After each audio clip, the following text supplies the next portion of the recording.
We represent What else? What else?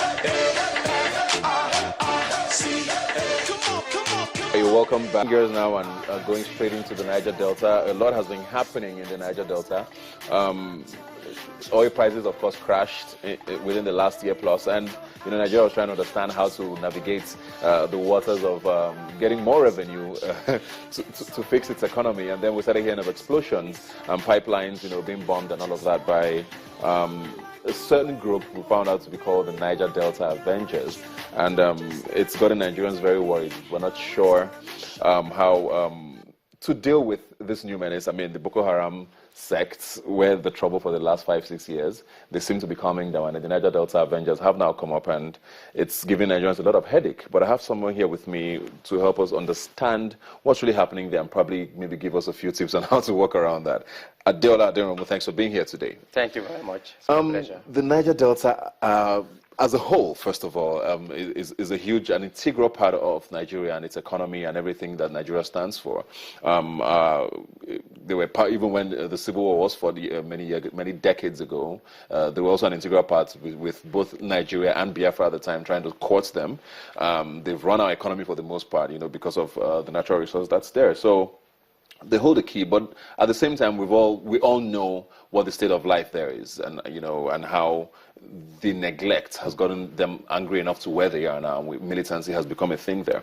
But this new threat that has come now, people thought that with the amnesty that was granted by the Yar'Adua presidency, things had calmed down a bit, and that would probably move on to better things and maybe fixing up the Niger Delta and making them more into an integral part of the nation.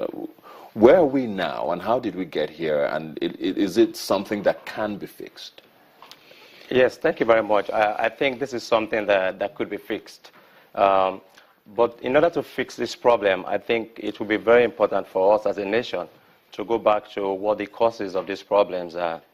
I think so far what we've seen in recent years is that the successive government of Nigeria probably have been treating only the symptoms, or the visible things they could see, without going back to the root causes of the problem that we have in the Niger Delta. I mean, trying to go back to this root cause of the problems in Niger Delta would also invariably take us to the root of the problems that we have in this country, as a nation. Haven't come a long way since 1960, and one would have expected that we would have developed, but we are still being classified as an underdeveloped country. And one thing that this country does not have is the luxury of time, and you can understand why people voted for change and they wanted it to be immediate, So I think we need to go back to, where things went wrong. And I think most of us will blame it on failure of governance, at all levels, If we had had a government, that worked for everyone in this country, I don't think we will be in this kind of situation that we have right now, So we've been treating symptoms. We've not been going back to the basis. Why do we have these problems? Why are the people disconnected from government? Why are the people so, dispassionate about the country? Why are they not loyal? Why are we not patriotic to this country? So I mean, we need to go back to the, the root cause of this. Like I said, it's just basically the negligence on the part of the various government that have been, in Nigeria. A lot of what you said seem like things that are going to have to happen long term, a change of a mindset, pretty much. The presidency is just over a year old now, and whether we like it or not, a lot of the problems of the Niger Delta didn't start a year ago. No, it didn't. These are things that have happened for a while now. And the APC government has claimed that, okay, this is a bit unfair on them. They just got in, why not give them time to fix things? Is this the right approach from the Niger Delta Avengers and all the other militant groups that have taken this cause, to express themselves and, get government attention at least? Is this something that should be doing, or should we have given government time? And seeing as we've given other governments time, was this something that was even viable? Absolutely. This is not the right approach. I have not seen anywhere in the world that violence has been the solution to a problem. It might be a way to attract attention. It might be a way to get the attention you've been, craving for. But in the end, it doesn't solve the problem. So that is not the right approach. I think, like I said earlier on, like it was due to the failure of governance. So I think what they should have done, is to, find a better way. There's something called dialogue, talking, they may probably claim that they've done that and they didn't get the attention, and that would be quite unfortunate. But I think there are better ways to, call the attention of the government, say, okay, the federal government over the years have been neglecting our environment, our area. We are probably unemployed, we don't have anything to do. You can complain that the state government have not been functioning. You can complain about your local government, you can complain about your local council. So there's a way you can bring this, the things that have contributed to the prolonging of this problem, there's a way you could bring it out.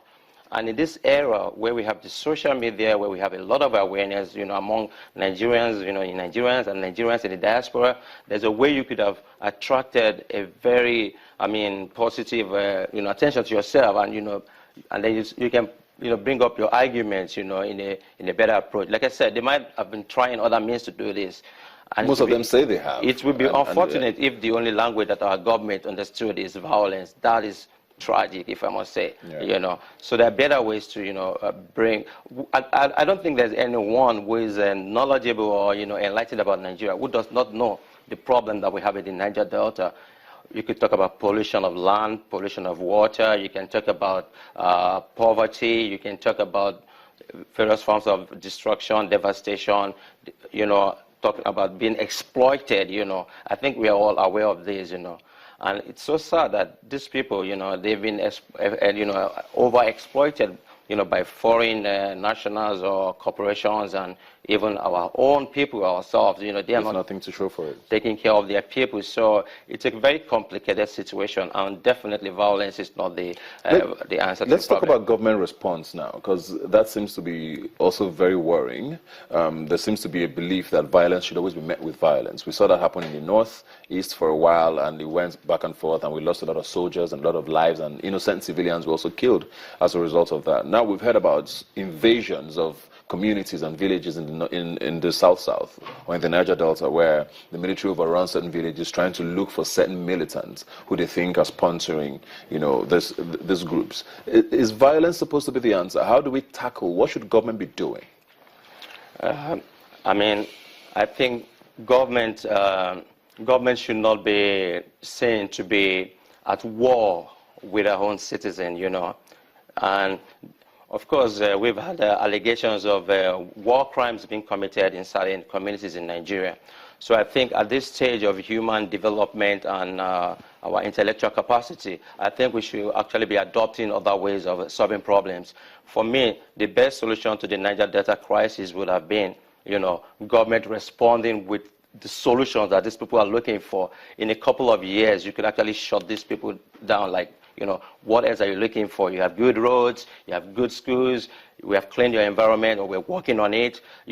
Just make them live like they live in paradise. And then automatically, this violence would be subsiding. And the people who are even, because the people who suffer when government come in are not even the militant. They are innocent people who have nowhere to go to, So I think, there's a lot of ways we could analyze this.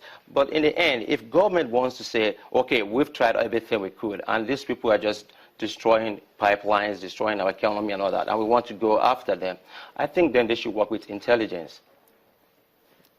We have institutions that should be able to get intelligence and say, okay, we're tired of this, cat and dog game or whatever, and then, okay, we're going after these guys, instead of making the innocent people in the community to suffer the consequences of some aggrieved people, It's a very tough situation, but I don't know. I want to ask this question, and without belittling whatever the agitations are, because like you said, all Nigerians know the issues with the Niger Delta and why they need to agitate for certain things, at least for basic infrastructure, at least. Absolutely. But is it a coincidence that this so happens to come back when there's a northern president? Because people have also put that up to play, that, this is all basically ethnic. When there was a southern president, the north was boiling. Now there's a northern president, the south is boiling. Is that a way of just taking attention away from what is actually the facts on ground? Or is it just pure coincidence that this always happens to be the case? I don't think this is a coincidence. If you look at the timing, I mean, you just have to put one and one together to get to. I mean, it's not a coincidence that this happened at the time that we have a government, the APC government headed by President Buhari. It is not a coincidence. What I said at the beginning was the successive governments in Nigeria, they've been treating the symptoms instead of the causes of the problems on ground. So I think what we had in the previous administration, the PDP government, was certain individuals benefiting from government. I mean, this is so obvious. Everyone knows about this.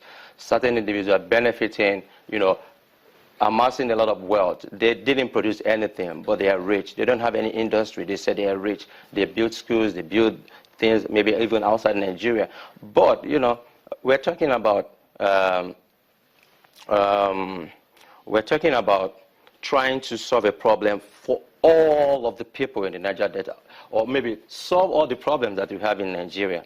But so far, what we've seen is certain people have been benefiting from, you know, previous government, like, oh, they're agitating, give them some money, bring them to Abuja, give them some contract. And I think that this is what has happened, you know, and maybe perhaps they thought, oh, this is not going to be business as usual. We need to now agitate. So there was an offshoot, probably from a previous militant group, or maybe some other group that have been benefiting indirectly from this, you know, kind of Father Christmas attitude of the previous administration. And they probably say, oh, this is not going to happen again. Now we got to come out and really say we are suffering. So that was not a coincidence. That was just, there was no more business as usual. Yeah. Are you happy with Mr. President? Not talking about the presidents in our government response, but Mr. President himself. And people have said, oh, he's never really spoken up, you know, either for or against what's happening there, or even addressed the issue properly. You know, when you hear about, you know, explosions or when the military invades certain places, you would expect Mr. President to say something, as you see in the developed world where, you know, the president's always, I mean, show concern. Do you think he's done good with his response so far? I'm going to try to answer in a way that is not personal, okay? From my perspective, I'm not impressed, actually, you know. I'm not impressed because we should always think about our people. You know, if you talk about the presidency, the first concern of the presidency is the welfare of the people, you know. Yeah. And it would be absolutely wrong for us to show concern for example, things that happen in France, Turkey, or other nations. And then when things happen in Nigeria, we are kept in limbo for quite a long time. Sometimes it's several hours, sometimes it's days before we hear something coming from the presidency. In that sense, without taking it personal, I am not so impressed. I think it should be out in a matter of minutes or seconds to say, oh, that was unfortunate. All right, we're going to take a quick break now. When we come back, we'll try and talk about solutions and see what we can come up with to help the presidency and help Nigeria as a whole. We'll be right back.